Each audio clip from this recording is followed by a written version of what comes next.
Hey, there we go. It's been a while, as that one song said. Many songs have talked about it being a while. Think of your favorite. How's it going? It's been, oh goodness.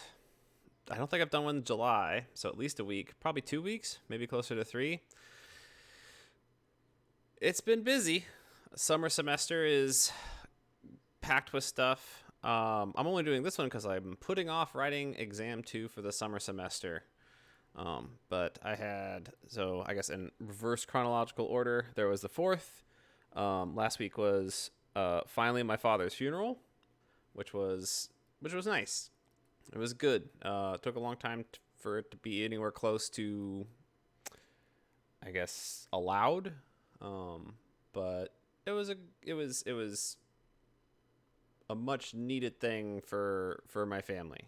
It had to be outdoors. It was very small, but yeah, yeah. And now it's time to get back to business as usual. So let's see here. Oh, here's a light question. Um, oh, actually, an answer to my question because I was asking about like how everyone's doing in the pandemic. I know it's pretty much treated like the pandemic is over. I think once all the panic settled down and people realized that COVID, while deadly, wasn't killing as many people as they expected, they kind of stopped treating it as seriously. I live near Wichita, and pretty much all stores and restaurants are opening back up. I have never really been one to fear germs or getting sick, but I do still worry about my parents getting it as they are not in the best of health. We'll never really know if our country's reaction was overblown or unnecessary. Um, because it's impossible to know what would have happened if they had not closed everything down. At the end of the day, I guess it is better to grumble about everything being closed rather than mortified at the death toll and wonder why no one did anything. I partially agree with some of this. Um, I think you can know what happens if you do nothing. I mean, you can at least simulate what happens if you do nothing. And I think if we would have done nothing, then the death toll would have spiked.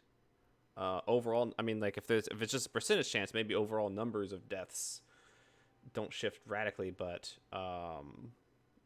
going back to the beginning of this, back in what March, it was more about because if not overwhelming our medical capacity and because that was we saw in other countries what happened whenever you know you did go past what your medical capacity is like when hospitals overwhelmed and you're just having to make decisions about who gets life-saving equipment. That's not good. So I'm glad we had a reaction. It was actually surprising. But going to the first part of this, yeah, I'm seeing that too, very much so. I had to travel to Springfield to go to the funeral, and in Springfield, Missouri, I saw, man, it was probably less than like 20, like maybe 25% of the people had masks in public, like in grocery stores. Like I went into a Walmart because it was the closest public restroom to the cemetery. Um, I first went to a gas station, but the bathroom in the gas station was closed. Um, and then I went across the street to a Walmart, which was across the street from the cemetery. And that Walmart was not packed, but it was like everyone in there, except for the staff, was just kind of, just huffing and puffing. Very few masks. Wasn't a good look. Wasn't a good look, especially knowing what I was about to go to. So, oh boy, oh boy. Lighter question. Oh, also, I guess about. I hope everything goes well with you. Of course, like you know, you are correct. I think people are getting lax, and especially it's like both good and bad that we're hearing like the number of cases are going up, but a lot of people are have no symptoms, which is in theory fantastic, but that they're not suffering or it's not affecting their health adversely. But that's also another reason for caution is because you can inadvertently spread it, and that's a scary idea. That's a scary idea. Like my dad was not like, he didn't contract this by going out in public, because he could not go out in public. He was actually under around the clock medical care, and it still came to him. You know, not maliciously, but just inadvertently, it just got to him. So it's a you know, it's just a cause for constant stress if you let it become that. But you know, you do, as long as everyone's taking just basic precautions, it radically reduces the overall risk, right?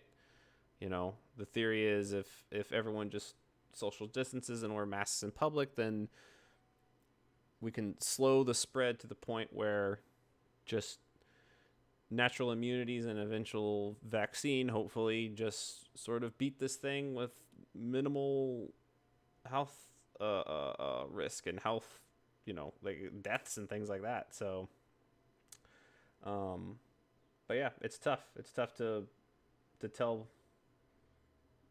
people from, you know, all kinds of different people don't really feel like listening to it anymore, which is frustrating to see. Because, like, I don't know if anyone is from a military family, but when you're like, you know, so my dad was deployed in the early 90s. My brother was deployed for the better part of 10 years. And, like, it's been since March. The middle of March, like St. Patrick's Day is basically when this started, and the whole country is just ready to like be like, you know what, we're just enough's enough. Let's just go back to everything, business as usual, in every way. And it's not the whole, that's hyperbole, it's not the whole country. Lots of people are still on board with what's just basic CDC recommended safety precautions, but yeah, whenever, you know, 4 months is, I guess at the very least, maybe people can start to appreciate just exactly how long time is sometime, you know, like it hasn't even been 4 months yet. Take another week to get there, depending on when your quarantine actually started. But, you know, like a military family, like, people going away for a minimum of 6 months and then get stop loss to a year, and then get stop loss again to 18 months, 2 years. Like, that's a long time. You know, whew. Like in the movies, they say like, oh, he only did 6 months of prison. 6 months is a while now, isn't it? Yeah, it is. Okay. Moving on. Lighter note. What's your favorite TV show? Oh man, I should have read these ahead of time. Let me think. My favorite TV show. What is a TV show I can just always watch?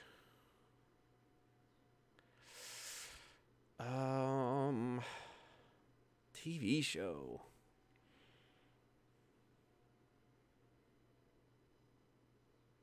I feel like it's gonna be a cartoon.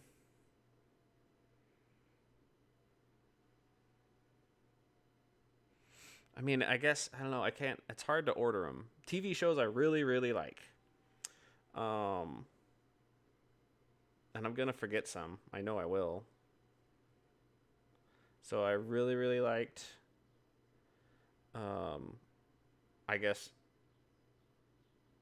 let's see here. 30 Rock was one I really like. I can almost always just watch an episode of that and be like, I enjoyed that episode. What else? As a kid, I was like, I guess I'm like 8 or 9, but like the first few seasons of The Simpsons is what I know it's been on for like 30 years, and to be honest, I have no idea what's been going on for the last like 15 of those years. But I did like that as a kid. Man,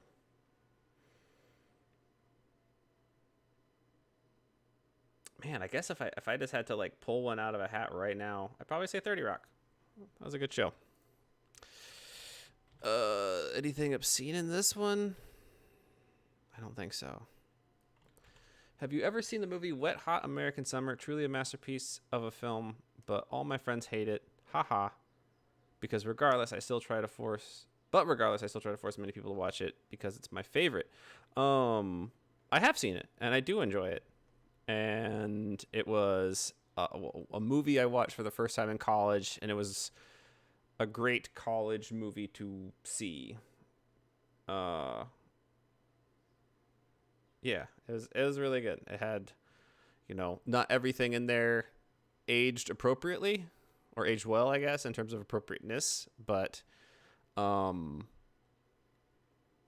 yeah, I mean, think about the like if you just IMDb this, so people in that movie like Paul Rudd is probably the one that's has like still has the longest and most successful career in terms of just like probably paycheck wise. Ant-Man for the uninitiated.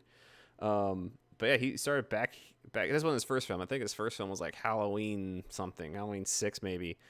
But he started back here with Michael Ian Black and Michael Showalter and David Wayne, and Showalter and Wayne. I think they're still directing stuff. I want to say Showalter directed something very recently that was fairly successful. But yes, I did enjoy that. It has one of my currently, I guess, a joke that lasted for me was they're talking to an adjunct professor, and one of it's at a summer camp, and so one of the summer camp kids asked the adjunct professor who took the quote from the movie, quote, the indoor kids out to play D&D and look through a telescope. They say like, what's adjunct mean? And he gets choked up and he just says, less than.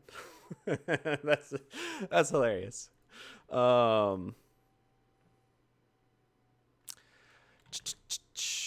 Class related. Would you consider doing more code tracing problems in class? That was definitely a part of the test I always struggle on, especially the first test. I think it would be helpful to see more often because we only ever really do code writing for our board works. Yeah, I mean, yeah, I guess. Yeah. As a board work, just I write some really weird looking code and you tell me what it does. Yeah, I could give that. I guess the reason that I don't normally do tracing is just it's usually because the answer can be so small that it's not like just the act of writing the code. You have to do the thought process of like, what do I write now? What do I write now? But I could probably make some code tracing problems that are still challenging enough to not just be like you look at the code and instantly write down the answer. This is an unusual one. Anime. Another question that's so short yet frightening that I have no idea what this means these days. If it just means have I ever seen anime? The answer is yes.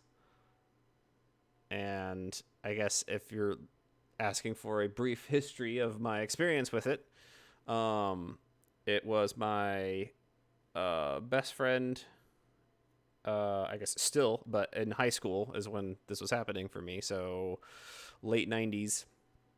His sister was very much, getting into Japanese culture, and like the anime was hard to come by back then because it's hard to get 26 episodes of a cartoon over dial-up.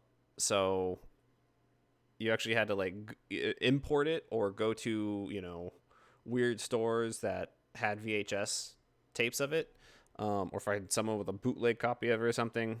But she had Trigun, and it wasn't too long until I went to college. And then once I made it to college, there's just this, these pockets of people that just had hundreds and hundreds of hours of anime, and it just became kind of overwhelming. But I saw, I guess, like the big ones, like Trigun, Cowboy Bebop, and what was that really short one I liked? FLCL, and then there was probably like a dozen that I saw like 2 episodes of and then just stopped.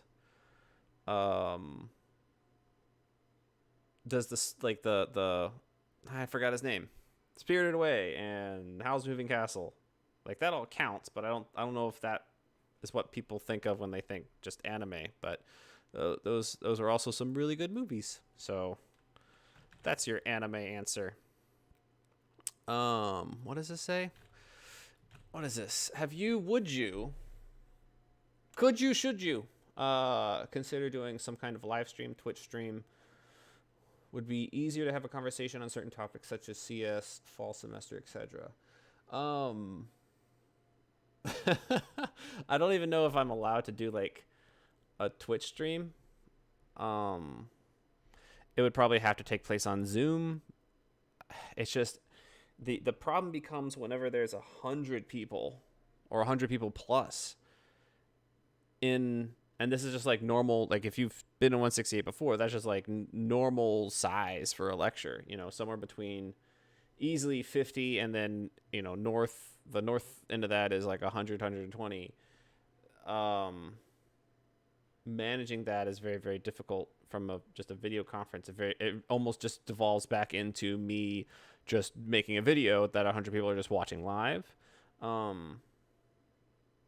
But the fall semester, there's more and more push towards, if not in person, at least interactive. So yes, this is something that I'm still trying to figure out, especially how to get like live board works going. That's what I really care about. I'm not so interested in the live lecture portion. I'm much more interested in the live board works because that's also a good place to ask questions. So, I saw that they're requiring everyone to wear face masks when fall comes around. Do you think this is this is an effective enough measure? Honestly, with everything happening right now and everything that's predicted to come, feel KU should just go online for the fall, and honestly don't feel safe going this fall, but don't want to delay my education. That's a tough spot. Like that's a legit tough spot to be in. And there's some people that are in a situation that don't even get a choice in the matter, meaning like there's some students that have contacted me saying that the country that they went to, they're not even allowed to return to the US for the fall semester. So if things aren't online, they just aren't going to get an education. Just this morning, my wife was telling me that they're starting to cancel student visas for students attending universities that are going online. It's becoming a hot mess real fast, as if it wasn't already, right? So yeah, I don't know what I don't think there is a solution that works for everyone. And I also don't know if anyone knows what the best answer is. I know what KU is pushing for. They're pushing for in-person, as much in-person as possible, whatever percentage we can get back to. And of course, there's like legal obligations on their end. They have to like, because I've seen pictures of things like, if you've ever been in Budig, there's like big stickers on like every single chair, and like some of them have green stickers and some of them have red stickers, and so you can only sit in the chairs with green stickers, basically social distancing the room. And I've seen guidelines where if you're on campus, you have to wear a mask, you have to get this app, and you have to basically have a self-reported, which of course, that no flaws in that, a self-reported survey about your health. But I mean, there's just it's so complicated. It's so complicated to get right. And again, I don't know, like, KU's announced that they're taking a $120 million hit. And that this is, I don't know enough about the how KU's financial situation to know why going back to in-person, other than like, because they're opening the dorms. It seems like I assume that's a lot of revenue, because the dorms are going to be open. But also in my mind, as soon as the dorms are open, like, I mean, that has to be game, set, and match. Like, there's no way that every student in the dorms is going to wear a mask 24/7, nor should they be obligated to be. But I also don't know how you social distance and like actually do things like not spread diseases inside of the dorms. If you've lived in the dorms for any amount of time, you know that, like, students get sick with incredible regularity every single semester. because we are in such close quarters, because we are, sitting in the same classrooms, huffing the same air as others. Now, how effective will things like the app, the masks, the social distance lecture halls, how effective will they be? I don't know. I also don't know what protocols will be whenever they, like, if a student, like, if I get sick, it's very clear what happens. If I get sick, COVID or not, like, if I just get sick, I make videos, students watch it. There you go, done. If a student gets sick or a couple of students get sick, what are the implications for the rest of the classroom? I don't know. Like, do they have to quarantine? Does everyone in the classroom have to quarantine that was sitting near them? Is it only if they're asymptomatic? Is it only if if they had symptoms? If they're asymptomatic, what happens? Because, like, I had mono in my undergrad, and that knocked me out of the game for 2 weeks, and that was it. Like the classes I was in, like that was basically, that's it. Like, I barely made it out of that semester. I had to drop classes. I went down. I can't remember if I went down to like 9 hours. But that was, I mean, you miss 2 weeks of a semester for any reason. That's a huge blow to your semester. But it's like, this is a bizarre game that's being played right now, because it's like, the student body is like incredibly, like, just that demographic is incredibly young and healthy, and like super low chances of anything adverse happening to anyone in the student body. Faculty members, average age probably 50 plus, just guessing. In the ECS department, maybe like 70 plus. Like, the faculty aren't made up of like super youthful bodies. So, in short, I sympathize with your hesitation, but I would also encourage you to not do anything that you're not comfortable doing, especially in regards to your own health. Yeah. I'm not, again, don't hear what I'm not saying. I'm not saying like drop out. I'm just saying, like, keep cultivating as much information as you can. And to be honest, like, this is what, January, the second time I did that today, July 7th. And so I don't know what kind of changes is going to happen to the country and what kind of changes is going to happen to KU. KU already in the last few weeks, like, came out like, we're going back in person, and then that kind of got backpedaled, and it's like, well, maybe we shouldn't do that entirely. We'll take another look at it. And now we're just kind of in a holding pattern about what decision's actually going to happen. Book recommendations. I have one if you like mystery, thriller books, anything by Douglas Preston or Lincoln Child, or their collaborators on the Pendergrass novels. I know a real life person named Pendergrass. Those are my favorite. Noted.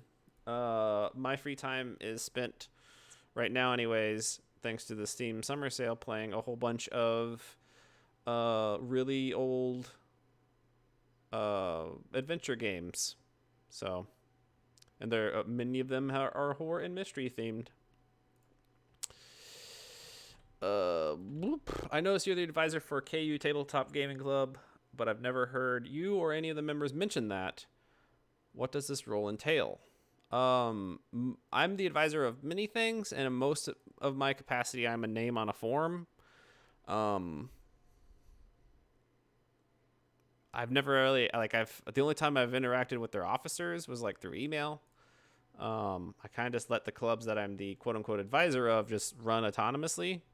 But to get started, I do, sit down with these people and say, like, okay, who are going to be your executive officers? What's the purpose of the club? Is there already a club that serves this purpose? Because we don't need a bunch of redundancies. What do you plan to do? But once the club gets started, I sort of just let them do their own thing. More COVID stuff. Do you think or believe there's a possibility by the time August 24th rolls around with COVID cases spiking that KU will transition to online courses. I think there's, of course, a non-zero chance that will happen. The provost has announced that that option is still on the table, but no decisions are being made at this time. Didn't I get asked this one before? Is this just like one of those cross references, like for consistency things? Yeah. Back in May, I got asked, "What is your elemental affinity? Why Earth, Water, Fire, Wind?" What have I gotten myself into? Who is this? Who are you? Why are you asking me this? This is because Avatar's on Netflix. I haven't seen it. And if it counts as an anime, that's not an anime I've seen. I forget what I said last time. Today I'm going to go with Wind.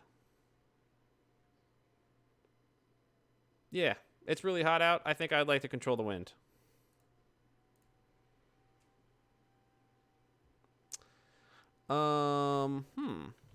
If apples are named after their color, red apple, green apple, if we had differently colored oranges, would we call them red, orange, green, orange, blue, orange? Blue Orange is actually a game company, a tabletop game company.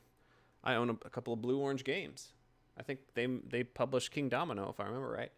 Or was that Queen Games? I can't remember. But I think there are oranges that have different names. Isn't a blood orange a thing?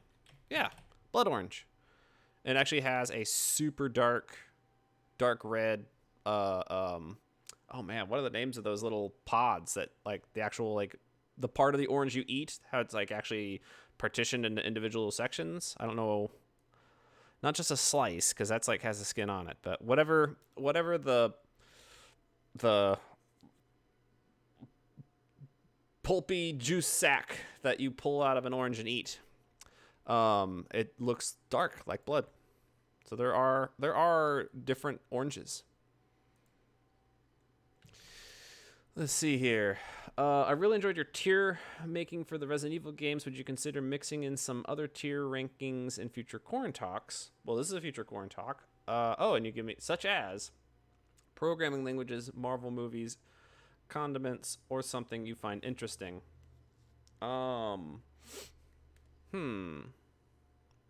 Ranking programming languages. Just use the one that gets the job done. Marvel movies.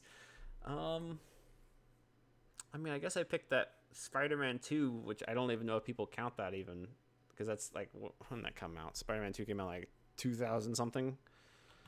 Spider-Man 2, the Raimi one. Yep, there's that many A's in Raimi. Sure. When did this come out? 2004. So, oh yeah, that was the one I really liked. The rest sort of just kind of blend together in my head. Condiments. I can do one right here, right now. So we'll do top three. Top three condiments in reverse order.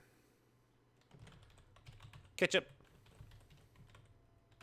Tabasco? How many S's are in Tabasco? Tabasco? Tabasco? Tabasco? Mayo. Mayo's top tier.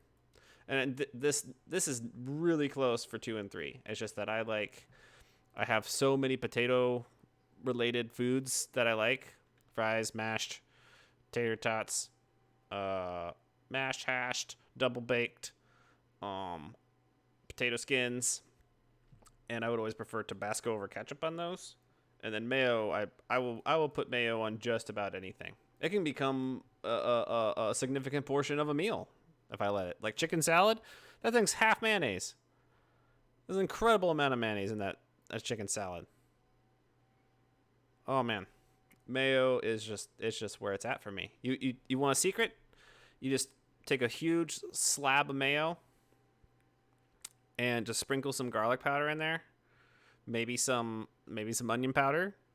If you got Parmesan, like whatever the cheapest Parmesan you got, that just like in the green tube, throw a little bit of that in there. If you have if you're living that top shelf life and you have things like a little bit of cayenne that you can put in there, you just make yourself a little aioli. Hey, it's an aioli. Delish.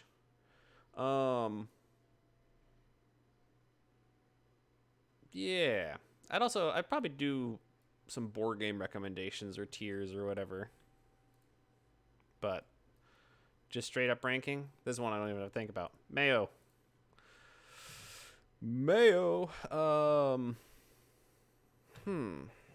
What would win in a fight, grilled cheese sandwich or a taco? If the fight is for my love, taco wins hands down.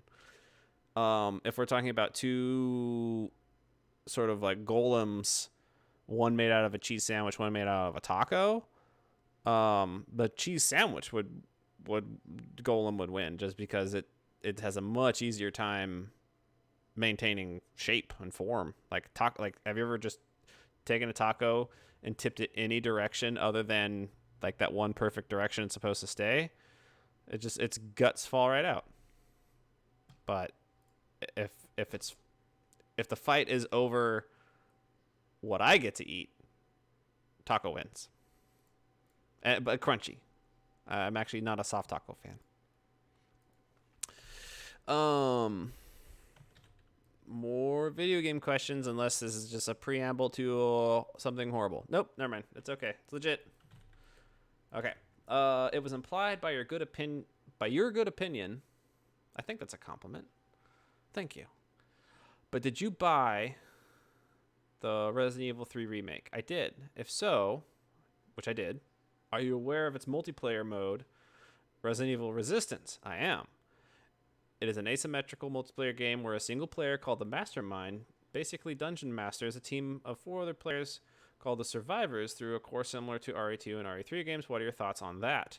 I started the tutorial, but I started the tutorial like while I was playing Resident Evil 3 proper, and then I just never really got back to it. So I guess it's sort of in that back catalog of just games I need to go back and actually explore. But for whatever reason, I just have like a really hard time convincing, like, because I have friends who play video games around the same age as me, but it's just incredibly difficult to get anyone all going at the same time. And I think if I were to play this, I would only really play the Dungeon Master mode. And then it's just a matter of, am I willing to take the time to go through the tutorial to get good at that game? Because anything that's like online and multiplayer, as soon as those words enter the fray, there's a potential for like, ooh, this could be a lot of fun. And it would be, but like, if you just think about like a game that you have, like Resident Evil itself, like Resident Evil 3, I think my first playthrough was, I don't know, like 9 hours or something. It would probably be triple that before I would get good at any kind of this game, this like Dungeon Master Mastermind game, like me versus 4 other human beings, or me as a human being on a team with other human beings versus someone that's controlling a bunch of zombies. It would probably take like 30 hours for me to even like feel comfortable. Like, oh, okay, I know, I have the map layout in my head. I have what I need to do in this situation and that situation and all these weird caveats, because once there's a human element, like everyone's going to be trying to like exploit the system and like I don't know, like I'm just imagining you can like, there's some weird little hitbox on a shelf somewhere that you can like drop a tyrant on, and it's like, oh my god, they did that weird exploit with the tyrant. I can't wait for them to patch this. This is dumb. And learn all those little ins and outs, which are fun. Like those are good ins and outs, but it just, it eats up the time, man. It eats up the time. And I've been on a big solo player kick with whatever free time I get these days. Do you think we're late to the party as CS majors? Late to the party? No. The CS majors are becoming more important every day. Like it's some fields are literally disappearing. Like some fields have a very measurable finite time on this earth. Like, you know, and this is not meant as a slight, but like, if there's a reason that back at Rolla, this, you know, an engineering school, the school of mines and metallurgy, there were like 4 petroleum engineers, because fossil fuels are just, that's not gonna be around forever, right? um you know, our dependency on like researching different ways to frack things, like there may be other uses for it, but in terms of just like, you know, specific things that the clock is running out on, some majors are literally like just not, eventually will not be needed. um but a CS major, no, you're not late to the party. Have CS has been around for a while? Yeah, the whole lot of companies use CS majors. Yep. But it's like saying, are we late to as math majors? Are we late to the party? No, math has been around for friggin' ever. Like, and people still need math. Um, you're fine. You're fine. The party just started. This like, you know, the people who invented the field. Like your parents, at the very least, your parents were alive while they were alive, probably. So the party just started. But if that's uncool, if you want to be late to the party, like fashionably late, then yeah, go get a different major and then swing back in when you're much, much older. Hang on. This has a very polite beginning, which usually ends with, "You don't need to read this on the show." Oh, nope. Okay. Let's see here. So, hi, Professor. Hope you're doing well during the pandemic. I'm a senior in aerospace. I took 168 to improve my programming skills. One thing I've noticed between both majors is that there's a strange attitude of male gatekeeping and mansplaining that gets more aggressive when programming is involved. Do you have any opinions or suggestions for the female students of how to deal with this issue? This is something that regrettably, you know, this keeps coming up, and I think for not good reasons, but for undeniable reasons. Like, it is like engineering, STEM as a whole is not a very welcoming place for women. And you know, almost this exact question came up from, I think it was a CS major that's very early on in her career. And then I deferred it to basically women who had graduated with EE and CS degrees, and the overlap of both of their responses to her question was, you know, like some of the highlights were like, you don't owe them anything. Like, the other, like, you don't have to prove anything to anyone just because you're a woman. And, you know, since it's, at least in CS, there's like such an overwhelming saturation of men, a whole bunch of like completely, you know, like the men who are actually not that talented, they don't get subjected to the same sort of hyper focus and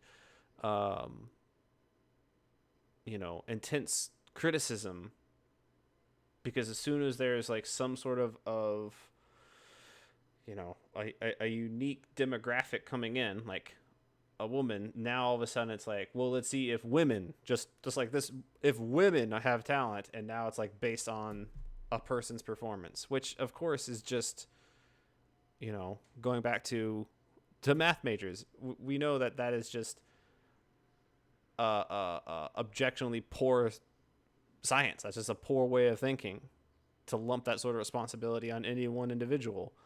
Any individual is just responsible for their own performance. As a man, I think men are they're very quick to feel what's the word? Either, I guess maybe emasculated is the right word. Whenever, you know, they want to make sure that they're the best performers at it, especially in front of a woman, because that means that now they have a means of like, well, I could help explain this to you, when sometimes that's nefarious. Sometimes it means they just want to interact with you and they're just being, goofballs about it. But no, it's unhealthy. Like they're, you know,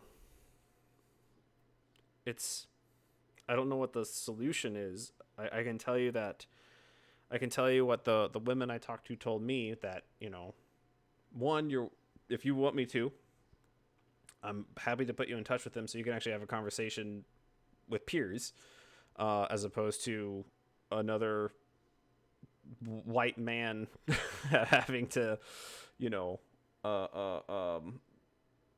be the only person you can reach out to. I think it's much more healthy to talk with similar people in similar situations. And,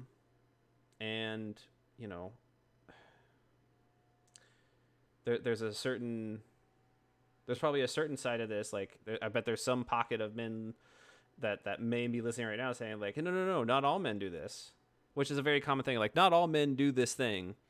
But while that is probably true, I think the thing that we men need to acknowledge and help remedy is the idea that, okay, yeah, sure, not all men do these terrible things to women, but isn't it important to address that it seems like all women have had to deal with these things, right? And so men don't get to decide what other people are allowed to feel. It's like, no, you can't feel this way because I'm a good person. And if you feel this way, that means there's like, you've somehow shaken the foundation in my morality as a man. No, that doesn't work like that. We can do better about just putting other men in check. If we hear like a slight, you can do something about it. Actually say, even just a man talking to a man, you can do better than nothing. Because right now it seems like a lot of the man's playbook is, I'll be good and then do nothing. And it's so easy to confuse doing nothing with being good. So yeah, it's unfortunate, and I hate to say it, but if you're a senior, it's not going to get fixed before you leave. It might not get fixed before the freshman or one of the younger students that asked me last time will leave. Yeah. But I think it's not yours responsibility to represent anything more than yourself. It's not your responsibility to, the woman I talked to last time, you don't owe anyone anything. You don't have to prove anything to anyone. But the unfortunate truth is that the environment's going to make you feel like you have to a lot more than you should. A lot more than men have to. I never had like, I had like hyper Linux nerds jump my case because I was using Windows, but it wasn't because I was a man. It was because I was a Windows user. I never had to defend my, my own existence to anyone. I just had to defend my choices in operating systems from time to time. And I got the luxury of never really feeling threatened in any significant way. And no one should have to feel like that. That's just, yeah. But yeah, anyway, if you want me to, I would be very, very happy, and they'd be very, very happy to get into contact with you as well, if you want to actually have a conversation with your peers about this thing, because they went through it too. I'm recounting their stuff secondhand, which is unfortunate, but I can make a at least an email conversation possible with your actual peers. So let me know if you want that. How does a job fair work? Do you just walk around and pass out your resume? Or is it more of a networking opportunity? How should one approach this to maximize your potential? It's actually, there is a ring in the center of a very big room, and one at a time, students are sent in to run and get in the ring. And over the course of 4 hours, they fight. And if you fall the ring, you're out. And whoever the last student standing in the ring after about 4 hours of this gets an internship. It's called the Royal Rumble. And it's the way that the American economy has worked for centuries. It's great. No, it is actually just a sea of, it is a sea of chaos, but it's somewhat organized. So it is just a bunch of tables or booths that companies set up, and they have their reps there. So there's like a booth for, Cerner, booth for Garmin, booth, and it's really is, they just, students form a line in front of certain booths and wait to, yes, you do hand your resume out to people. But the point is to talk to these individuals. And I think the most important thing for you to do prior to going in is, one, like resume prep, just like make your resume at all. But two, just research the companies that are going to be there, find out who you want to talk to, and have something to talk to them about. So like, oh, I saw that your company is currently researching, I don't know, like if you're going up to Garmin, like, hey, I heard, Garmin has been doing a lot of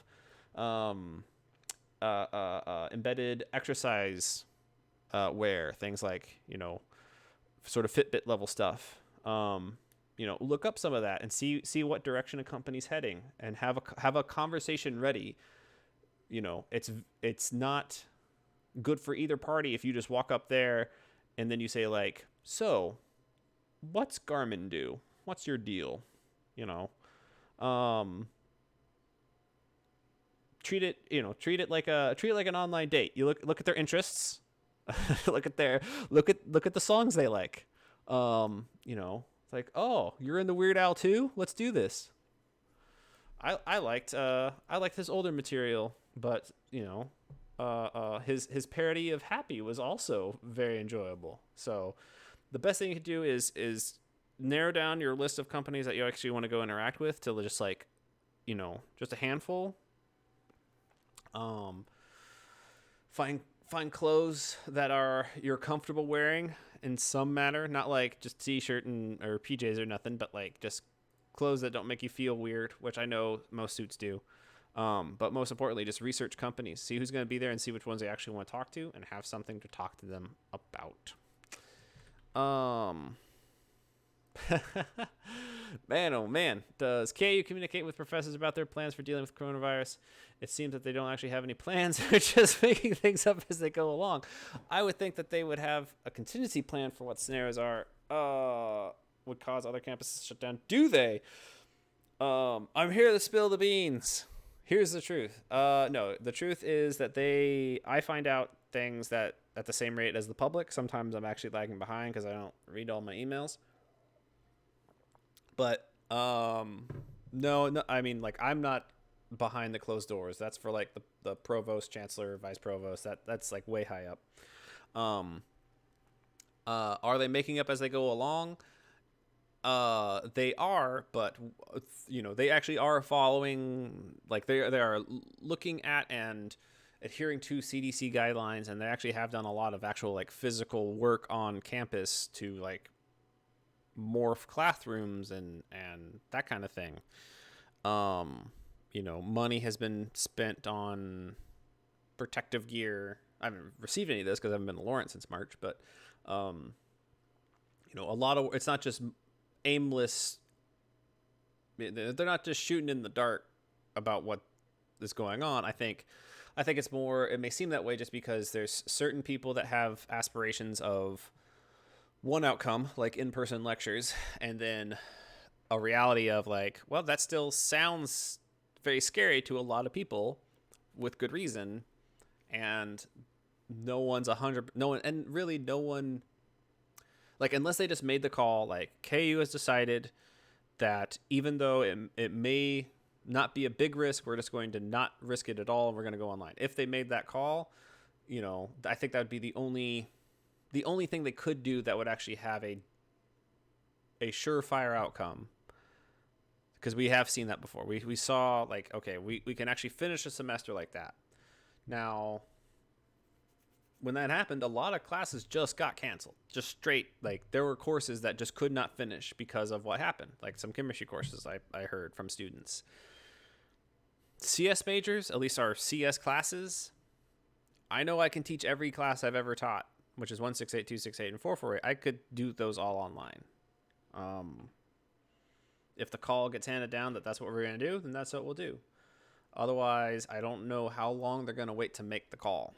I just don't know.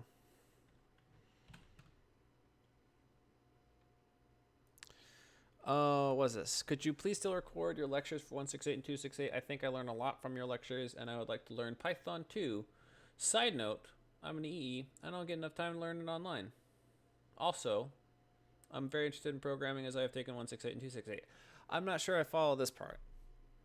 I'm an EE and I don't get enough time to learn it online, but my lectures will be online. So I assume the lectures would benefit you, and you're just not asking me to record things that you're never ever going to watch, right? Right? Well, congratulations. Good on you, EE person that took 268, even though it's not actually required for your major.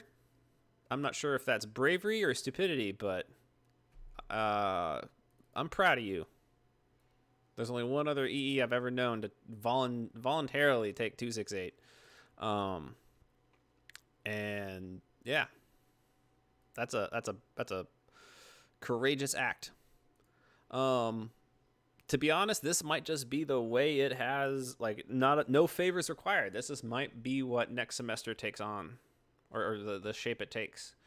So this is the end of the first week of July, and classes are slated to start August 24th.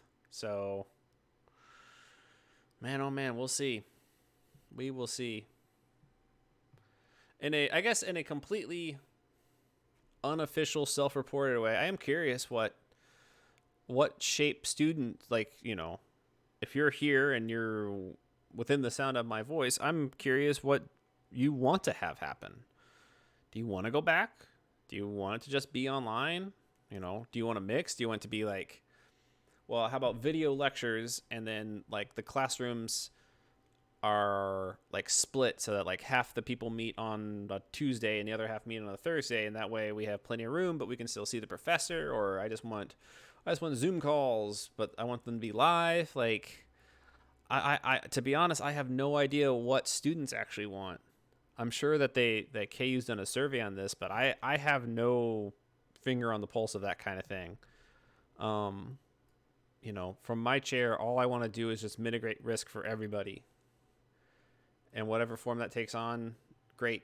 But I know I teach better in person, but I'm not going to let that be the reason that, a student gets sick, or a faculty member gets sick, or the relative of a student gets sick. Like, I can wait. I'm fine waiting. For the whole country or world to be ready for, a mass influx of in-person encounters, whether it be a vaccine or herd immunity or whatever it takes. It's only been 4 months, not even 4 months. I can wait.